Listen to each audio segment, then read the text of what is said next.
अंकिता और विनय एक ही कॉलेज में पढ़ते थे। दोनों के एक कॉमन फ्रेंड ने उनकी मुलाकात करवाई थी। पूरा ग्रुप साथ में घूमते फिरते खाते पीते रहते थे। पर अंकिता और विनय की नज़दीकियां बढ़ने लगी। देखते ही देखते उनको एक दूसरे से प्यार हो गया। अब वो दोनों अकेले वक्त बिताने लगे। भाग में घूमना, साथ में मूवी देखने जाना, साथ में पढ़ना, वो हर चीज़ एक साथ ही करते थे।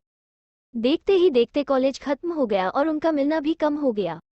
एक बार अंकिता और विनय दोनों एक समुद्र किनारे बैठे थे। अंकिता ने विनय से कहा, अब तो हमारी कॉलेज भी खत्म हो गई है, अब हम एक दूसरे के साथ वक्त कैसे बिताएंगे, और अब जल्द ही मेरे घर वाले मेरी शादी करवा देंगे। विनय ने उसका हाथ पकड़ते हुए कहा कि अंकिता तुम चिंता मत करो, मैंने एक दो कंपनी में अप्लाई कर दिया है, बस कुछ ही दिनों में मैं अच्छी नौकरी पर लग जाऊंगा, फिर हम अपने अपने घर में बता देंगे। 2 हफ्ते बाद ही विनय को अच्छी कंपनी में नौकरी मिल गई। जैसे कि उन्होंने तय किया था, उन्होंने अपने अपने घर पे बता दिया। विनय की मां तो मान गई, पर उसके पिताजी नहीं मान रहे थे। और यहाँ अंकिता के घर वालों ने तो साफ साफ इनकार ही कर दिया था। वो दोनों बहुत परेशान होने लगे कि अब क्या होगा, कैसे वो अपने घर वालों को मनाएंगे। बहुत दिन हो गए, दोनों का एक दूसरे से बात करना भी कम हो गया था, क्योंकि अंकिता के घर वालों ने उसका फ़ोन ले लिया था और उसके लिए रिश्ता ढूंढ रहे थे। वो कभी कभी अपनी सहेली के घर जाती, तभी विनय को फ़ोन कर पाती थी और बस हमेशा यही कहती कि विनय तुम जल्दी ही कुछ करो, वरना मेरी शादी हो जाएगी, मैं तुमसे बहुत प्यार करती हूँ, तुम्हारे बिना नहीं रह पाऊंगी। विनय भी उससे हमेशा आश्वासन देता था, पर उससे भी नहीं समझ रहा था कि वो क्या करे, कैसे अपने घर वालों को मने। यही सोचते सोचते वक्त बीतते जा रहा था। दोनों बहुत परेशान रहने लगे। विनय घर पे न कुछ खाता था न ही बात करता था, बस पूरा दिन शांत शांत रहता था। यह देखकर उसकी मां से रहा नहीं गया और उसने अपने पति को समझाया कि मुझे मेरे बेटी की खुशी से बढ़कर कुछ नहीं है, और अब अगर उसकी शादी होगी तो अंकिता से ही होगी। आप कल ही उसके घर जाके उसके माँ बाप से बात करो। अगले ही दिन विनय के पापा अंकिता के घर गए और अंकिता के माँ बाप से बात की और उन्हें समझाया कि हमारे बच्चों की खुशी में ही हमारी खुशी होगी। मेरा बेटा एक अच्छी कंपनी में काम करता है और उसकी तनख्वाह भी अच्छी है, वह आपकी बेटी को खुश रखेगा। विनय के पिताजी की बात सुनकर अंकिता के माँ बाप मान गए और शादी के लिए राजी हो गए। विनय और अंकिता की शादी धूमधाम से हुई। दोनों बहुत खुश थे। वो अपने हनीमून के लिए शिमला गए। हनीमून से लौटते ही विनय अपने काम पे लग गया। दोनों की जिंदगी हंसी खुशी बीत रही थी। उनकी शादी को अब 2 साल होने वाले थे, पर उन्हें अभी तक बच्चा नहीं हुआ था। घर वाले रिश्तेदार सब लोग अंकिता से हमेशा यही सवाल पूछते थे कि खुशखबरी कभी दे रही हो, पर वो हमेशा मुस्कुराकर बात टाल देती थी। विनय और अंकिता भी बच्चा चाहते थे, पर उन्हें हो नहीं रहा था। बहुत डॉक्टर को दिखाया, सब टेस्ट भी करवाई, लेकिन कुछ फायदा नहीं हुआ।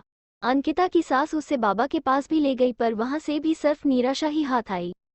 अंकिता बहुत परेशान थी। उससे यही चिंता खाई जा रही थी कि वो कभी मां नहीं बन पाएगी। 4 साल बीत गए, पर उन्हें अभी तक बच्चा नहीं हुआ। एक दिन विनय ऑफिस से लौट तो उसकी माँ उससे चिल्लाने लगी कि तूने अपनी मर्जी से शादी की, अब देख रहा है ना, बच्चा भी नहीं हो रहा, अब हमारा वंश आगे कौन बढ़ाएगा। लोगों के ताने सुन सुनकर मेरे कान पक गए हैं। आखिर हमें भी इच्छा होती है कि अपने पोते पोतियों को देखे। यह सब अंकिता सुन रही थी। विनय ने अपनी माँ को समझाया कि जरूरी नहीं कि आपकी बाहों में ही कुछ कमी हो, मुझ में भी तो हो सकती है, आप शांत हो जाइए। जैसे तैसे उसने अपनी माँ को चुप करवाया और अपने रूम में चले गया, जहाँ अंकिता वहाँ बहुत रो रही थी। विनय उसके पास गया और उससे गेंद लगाकर कहने लगा, तुम चिंता मत करो, सब ठीक होगा, मैं हूं ना तुम्हारे साथ में, तुम्हारा साथ कभी नहीं छोड़ूंगा। और माँ की बात का बुरा मत मानो, वो ऐसे कहते हैं, गुस्से में जाने दो, खाना लगा दो, हम साथ में खाते हैं।